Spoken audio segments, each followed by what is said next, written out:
그러면 아마존 디스토피아의 이제 그 책에서 뭐를 주목하고 있느냐, 이 기자가 이 책을 통해서 얘기하고 싶은 거는 지역 간 불평등에 굉장히 주목을 하고 있다. 그래서 지역마다 이제 정치적으로 예를 들면은 우리 뭐 트럼프가 된 것도 마찬가지입니다만 러스트벨트에서 이렇게 그 일자리를 잃어본 사람들이 막 분노를 표출하고 막 그걸 트럼프 표친대로 갔잖아요. 마찬가지로 이런 아마존의 활동이라고 하는 것이 이제 자기네들은 뭐 물건 파는 일이 뭐 어때서 이렇게 얘기할 수 있을지 모르지만 그 이면에는 이런 어떤 지역의 어떤 분노 이런 것들이 표출되고 그런 것들이 다 갈등으로 나타날 수 있고 그래서 비용이 굉장히 증가한다라고 하는 거.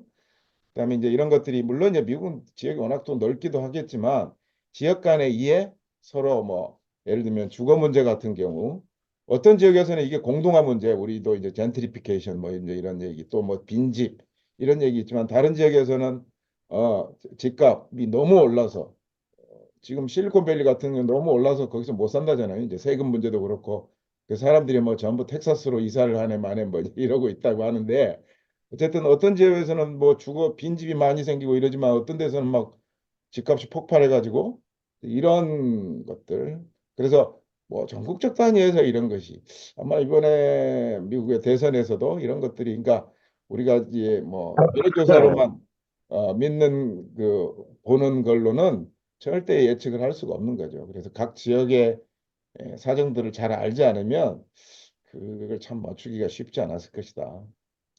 그다음에 이제 지역 내 불평등, 그러니까 지역 간에도 불평등, 그다음에 지역 내에서도 불평등이 굉장히 심화되고 있다. 그다음에 이런 불평등이 공동체를 소멸시키는 어떤 부작용을 낳고 있다라고 하는. 그래서 이제 특히 지역의 주목. 사실은 제가 이거를 아마존 디스토피아를 책을 좀 소개를 해야 되겠다고 하는 가장 중요한 그 첫 번째 이유도 요 지역에 조금 주목을 했기 때문에 그렇습니다. 그래서 그첫 번째고 그다음에 이제 지역의 소도시들이 몰락해 가는 과정을 이제 아마존이 입점하게 되면서 또는 물류센터가 들어오게 되면서 이 지방의 소도시들이 기존의 그 뭐라 그러죠? 기존의 소상공인들, 지역의 제조업자들을 몰락시키고 이 과정들을 통해서 소도시들이 몰락해 가는 과정. 그래서 대형 유통업체 입점이라든지 쇼핑몰 자리에 물류센터가 다시 들어온다든지 이런 것들. 물론 이제 해외 이전 같은 경우는 뭐 미국뿐만 아니고 다른 데서도 이제 그 공장이 다른 데로 가버리면 일자리를 갑자기 잃어버리게 되니까. 그다음에 뭐 이런 것들이 이제 해서 뭐 오하이오주의 넥슨빌이나 콜럼버스 뭐 이런 도시들의 예를 막 꼼꼼하게 이게 기자니까 막 인터뷰도 하고 막 그런 기사들이 굉장히 많이 그 책 안에 있어요. 그래서 혹시 시간이 되시고 나중에 한번 읽어보실 때는 어, 조금 읽으면서 아이고야 정말 어떤 데 보면 우리나라랑 똑같은 데도 많더라고요. 지방소도시들. 물론 우리는 또 수도권 일극 집중이라고 하는 또 굉장히 다른 문제가 있기 때문에 조금 좀 다른 양상도 있는데 그다음에 이제 지역 간 불평등의 그럼 원인이 뭐냐? 소득 불평등, IT 경제의 발전. 그래서 특정 기업한테 부가 너무 집중되거나 또는 승자 독식 경제. 뭐 우리 이제 신자유주의 이후에 이제 뭐 20대 80 사회가 뭐 1대 99대 사회로 바뀌었다. 뭐 이제 이런 얘기 하는데 미국이 어떻게 보면 이런 빅테크들을 중심으로 해서 중간층이 갈수록 사라지고 있고 양극화가 심화되고 있는 현상. 그래서 이제 승자 독식 도시라는 얘기도 나옵니다. 그다음에 이제 사회적 관계, 아까 이제 사회적 관계나 정치적 관계가 해치됐다고 되고 있다고 그랬는데 사회관계의 동학이 이제 변화하고 있다. 그래서 같은 지역 내에서도 부자들끼리만 모여 사는 그리고 점차적으로 부자들이 안쪽으로 그 타운에서부터 자꾸 안쪽으로 이렇게 들어가는 현상들. 근데 사실 이거는 마이클 샌델의 진단도 똑같은 거예요. 그래서 자꾸 그 부자들이 이렇게 되니까 타운 같은 데는 이제 흑인들이라든지 스페니쉬들이라든지 이런 사람들밖에 없게 되는 거예요. 그래서 결국 시민들을 그것은 결국 도덕적으로 타락시키고 시민적 덕성을 쌓을 기회를 빼앗아가는 것이다. 이런 얘기를 샌델이 이제 그 정의는 무엇인가에서도 하고 있고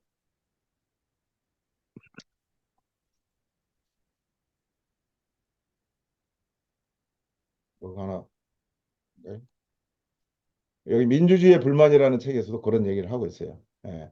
그래서 요거는 한번 이제 눈으로 한번 쭉 보시면 요 샌델의 이그 정의란 무엇인가의 요 책에 보면 부자들이 점점 더 지역적으로, 공간적으로, 문화적으로 우리들끼리의 문화, 우리들끼리 즐기는 스포츠, 뭐 예를 들면 스포츠 클럽 이런 것들을 자꾸 만들어내고 같이 안 한다는 거예요.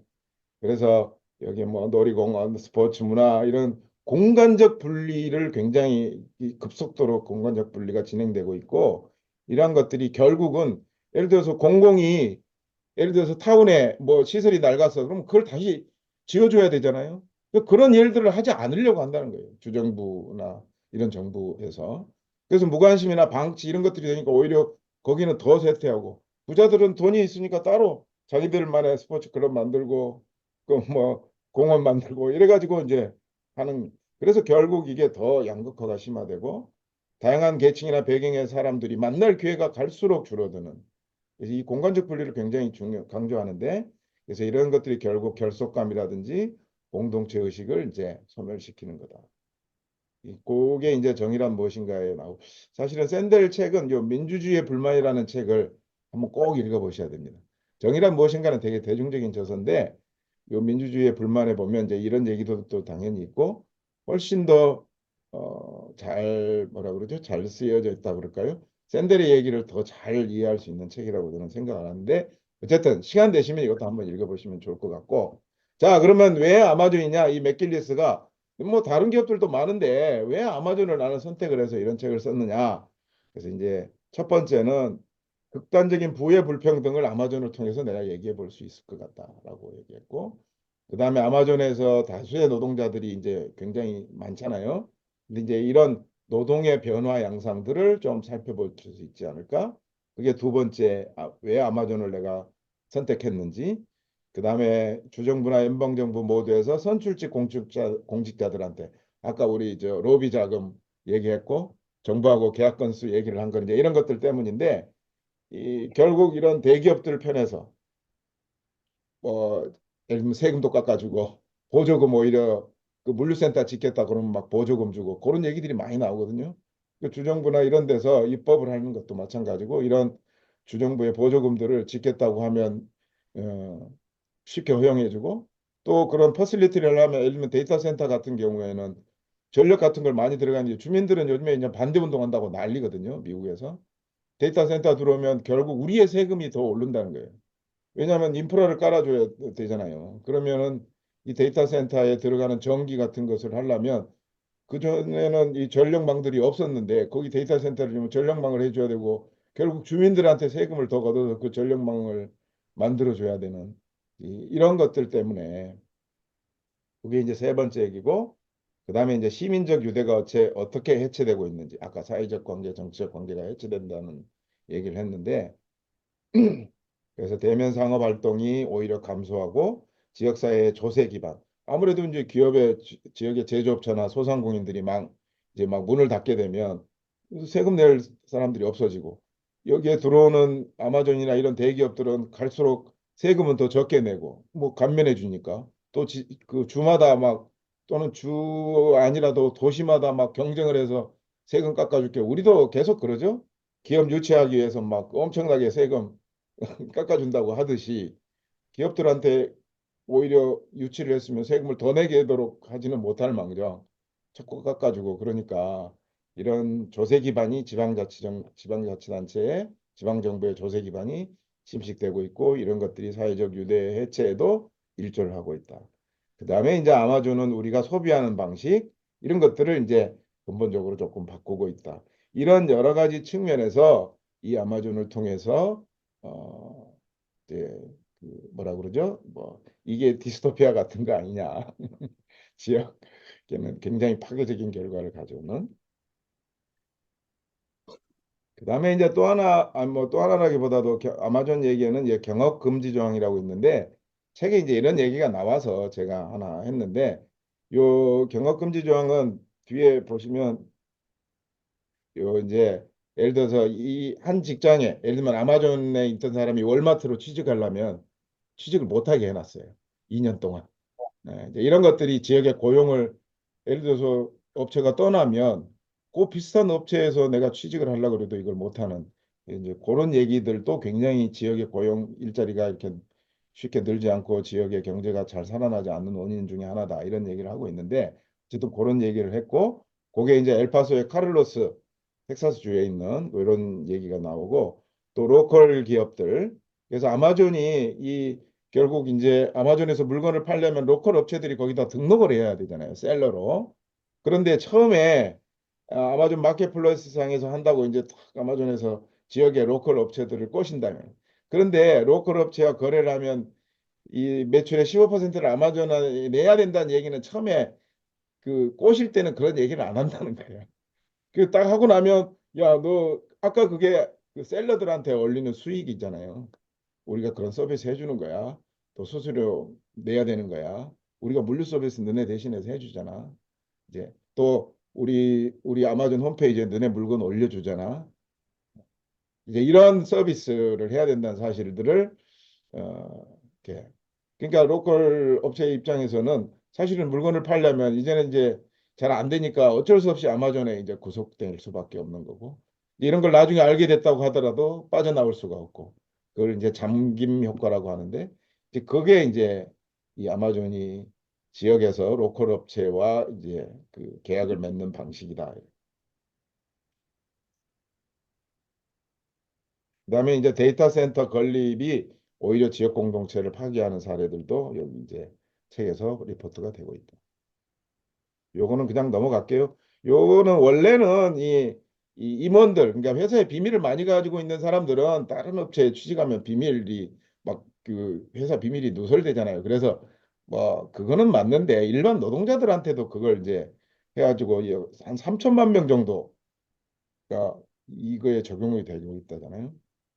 그래서 굉장히 이게 이제 심각하고 요즘 미국에서 이게 반독점, 그러니까 공정거래위원회에서 이걸 규제 이런 거 하면 안 된다라고 얘기를 하고 있어서 했고, 요거는 이제 그걸 표로 그림으로 보여주는 거고요.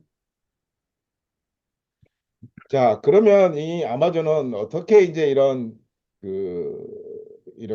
이익을 얻을 수 있었냐? 우리 비즈니스 모델이라고 그러죠. 그래서 아마존의 비즈니스 모델 플라이휠이라고 이제 하는 거고 오른쪽에 요 그림 있었죠?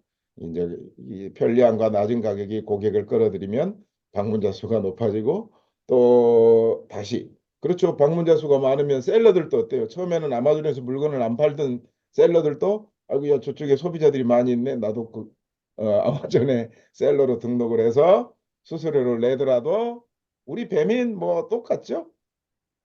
그렇지 않나요?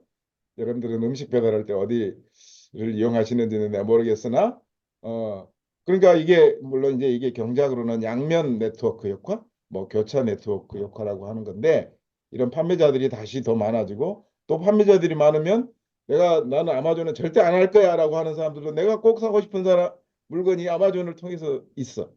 그러면 이 아마존을 가입하려고 하지 않았던 사람들도 또 가입을 해서 그 물건을 구매하게 되고 이제 이런 것들이 이렇게 휠처럼 그래서 이 고객 경험을 높이고 방문자 수가 늘고 또 셀러들가 늘면서 이런 아마존의 성장이 이런 것들을 통해서 가능한 거고 이걸 이제 플라이 휠이라고 부른다. 자, 이런 아마존 플라이 휠은 그래도 조금 우리가 기억해 놓을 필요는 있을 것 같아요.